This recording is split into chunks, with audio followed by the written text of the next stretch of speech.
O Real Madrid vence o Barcelona no El Clásico, o primeiro dessa temporada, e está na liderança da La Liga. A partir de agora nós vamos comentar tudo o que aconteceu nesse jogo e num resumão falando sobre tudo o que aconteceu na partida. A gente já sabia que tinha um clima quente entre ambas as equipes, afinal teve aquelas declarações do Yamal, a gente já vai falar mais dele.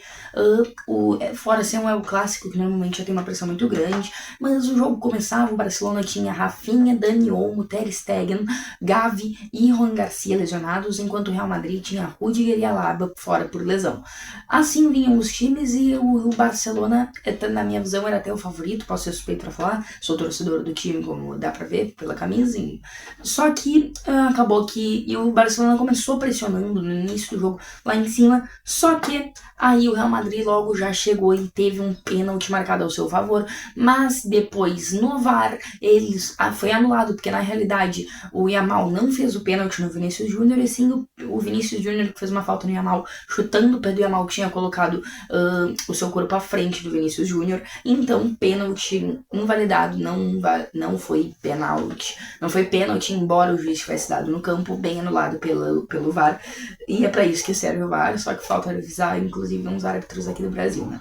Depois a gente tem o golaço de Kylian Mbappé. A bola é roubada do Fermín Lopes no meio campo, ela quica no campo e ela tá no ar, e o Mbappé dá de primeira nela, simplesmente um golaço, vai no canto. Só que do que adianta ser golaço se no final o juiz anulou mais uma vez, dessa vez sem discussão, tem o semiautomático e impedimento por causa de uma perna. Uma perna não, né? Nem isso, por causa de ali 2 centímetros. E daí você pode reclamar, mas 2 centímetros não quer dizer nada. Reclama com a regra é tá à frente, não vale o gol. Talvez a gente queira debater a regra, essa regra tá certa? Será que não era pra ser o corpo inteiro? Ou meio corpo? Tipo, porque 2 centímetros, tá ligado? Não faz muito sentido a regra. Então a gente pode discutir se a regra está correta. Mas o juiz foi bem, a arbitragem foi bem, porque a regra é essa. Mas, de fato, eu acho que impedimentos assim não eram pra ser marcados, mas daí não é culpa da arbitragem, sim, de quem faz as regras do futebol.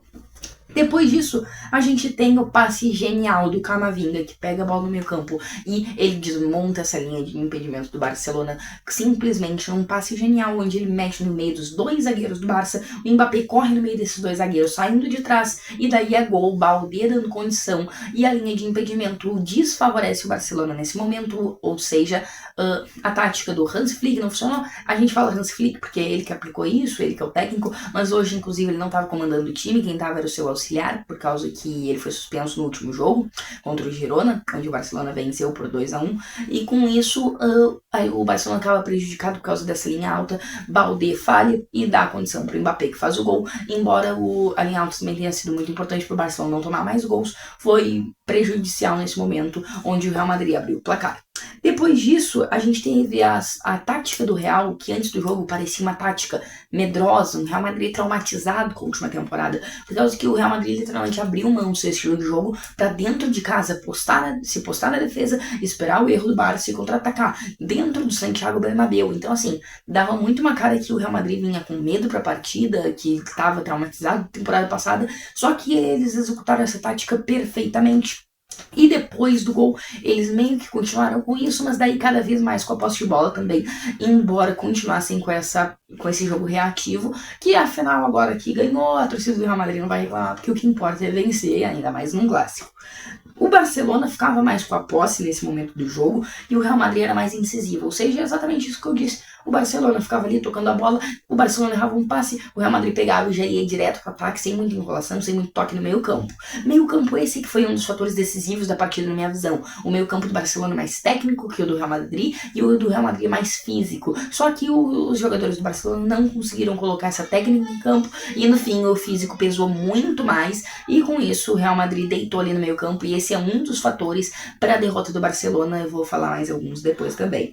Outro deles é as lesões que eu já falei. O Rafinha fora do jogo acaba que prejudica muito. O outro motivo é o Pedri em si. O Pedri não conseguiu fazer uma boa partida e ele é o motor do Barcelona. Se ele não funciona, o carro, ou seja, o time não anda.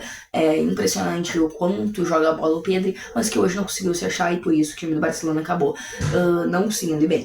Bom, mas daí o Real Madrid entrega na saída de bola, num dos poucos momentos onde o Real Madrid tinha mais a posse, ele estava ali atrás, e daí entrega a bola, o Rashford vem com ela na ponta e toca pro meio. Fermín Lopes faz e empata o jogo pro Barcelona, pra euforia dos torcedores do Barça, assim como eu, mas não por muito tempo, por causa que logo na sequência Bellingham faz o segundo gol do Real Madrid. Gol legal, gol completamente justo, o Real Madrid melhor nesse primeiro tempo, e depois a gente tem o final desse próprio primeiro tempo. Na volta pro segundo tempo nós temos um pênalti muito bem marcado, que na minha visão, na primeira vez, não parecia pênalti, aí depois a gente foi vendo as imagens e realmente o Eric Garcia do Barcelona, ele estende a mão, ele tá resbalando, se ele tivesse resbalando a mão estaria aqui, só que a mão tava aqui, ele subiu a mão, óbvio que era uma jogada muito rápida, que na câmera lenta pode enganar, que ele não tinha muito tempo de reação, mas eu acho que eu concordo com o pênalti, só que também não importa tanto, afinal o Mbappé foi pra bola e perdeu a penalidade, não conseguiu converter, e com isso o Real Madrid acabou não conseguindo fazer esse gol que poderia ampliar a partida e decidir já e deixar o placar muito mais seguro pro time merengue desde o início da segunda etapa. Depois, logo na sequência desse lance, a gente tem o Fermín Lopes pegando um contra-ataque, porque teve o pênalti, o Chesney pegou escanteio, no contra-ataque do escanteio, o Fermín Lopes pega a bola, tá um ou dois zagueiros aqui do Real Madrid, não sei, o Fermín aqui, o Rashford, se não me engano aqui, o Ferran Torres aqui, o Fermín resolve chutar fofo na mão do Courtois, tendo duas opções, então o Fermín é fominha, se ele tocasse, o certamente sairia e poderia ser empate do Barcelona, que óbvio que o Fermín tá em boa fase, inclusive temos que comentar isso, marcou gol hoje, marcou 3 no último jogo da Champions, é o artilheiro do Barcelona na temporada, mas esse passe ele errou muito feio e custou a derrota do Barcelona.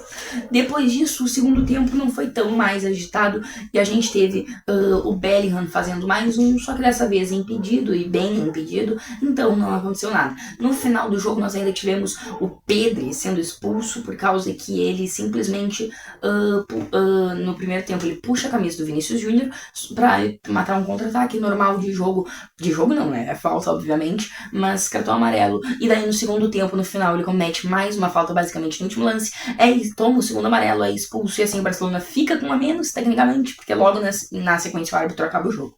O último motivo pro Barcelona não ter vencido é Lamine Yamal, que não jogou bem. Lamine Yamal que provocou o Real Madrid no começo nessa semana. Eu concordo, inclusive, com o que ele disse, se vocês querem saber a minha opinião. Eu acho que o Real Madrid tem, de fato, muitos beneficiamentos. Não vou usar a palavra roubo, porque eu não posso provar isso, mas é bem beneficiado pela arbitragem, sim, o time merengue. Então, eu acho que tem que falar, até porque não dá pra entender quem reclama do que o Yamal fala, por causa que tem muita gente que diz, pô, tá, mas tá faltando jogador com personalidade, todo mundo só responde a mesma coisa nas entrevistas, aí vai lá, o cara tem personalidade, o cara dá a opinião dele, o cara bota fogo num jogo, e simplesmente essa mesma galera vem dizer, não, mas veja bem, ele tá tirando sarro do outro time, isso aí não pode, isso aí é desrespeitoso. Então assim, eu acho que tá correto, se ele quer falar isso, ele fala, por causa que tem que ter personalidade e eu não sou hipócrita que nem algumas outras pessoas. Então esses são os motivos que o Barcelona ter perdido, lesões no meio campo que não conseguiu se encontrar, a linha de impedimento mais ou menos, porque ela ajudou o time a não tomar mais gols, 2 gols anulados por impedimento, também o Lamine Yamal não ter jogado nada, e acabou que o Yamal, tipo, como é que foi a partida do Yamal pra você que não assistiu? Ele recebia uma ou outra bola aqui na direita, tava marcado, aí ele conseguia até dar um toque bom aqui no meio e livrava a marcação, mas ele não conseguiu ganhar aquelas jogadas de 1 contra 1, de drible. Uma das únicas oportunidades que ele teve de driblar, inclusive, foi dentro da área, marcado por 2, ele quase passa, mas o Carreiras dá o bote na hora H e daí vira um escanteio pro Barcelona, que depois não dá em nada. Muito obrigado se você assistiu até aqui. Vídeo sobre o clássico hoje, sobre futebol europeu, mas aqui nós também falamos de futebol brasileiro, se você também gosta. Então se inscreve aqui para acompanhar tudo do futebol mundial com a gente. Comenta o que você achou dessa super partida de hoje. E se você acha que o Barcelona ainda tem chance de ser campeão espanhol, óbvio que tá muito no começo da temporada pra gente definir alguma coisa ainda. Deixa o like para ajudar a gente a continuar produzindo conteúdo. Valeu e até a próxima!